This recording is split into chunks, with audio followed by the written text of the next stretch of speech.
अस्सलामुअलैकुम class play group, कैसे हैं आप सब लोग। उम्मीद है आप सब खैरियत से होंगे और अपना बहुत सारा ख्याल रख रहे होंगे।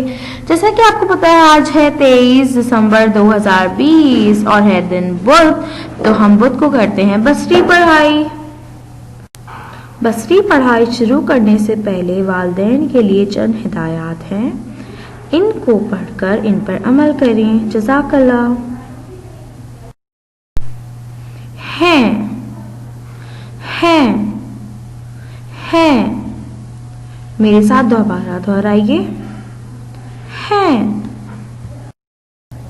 अब्बू अब्बू अब्बू, दोबारा दोहराइए। अब्बू। ये दोबारा दोहराइए। ये।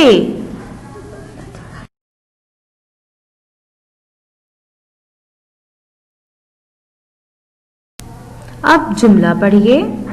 ये अब्बू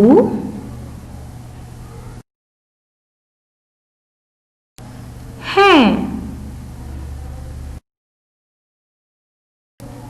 प्यारे बच्चों, उम्मीद है आपको आज की बसरी पढ़ाई समझ आ गई होगी। अपना बहुत सारा ख्याल रखिएगा। अल्लाह हाफिज।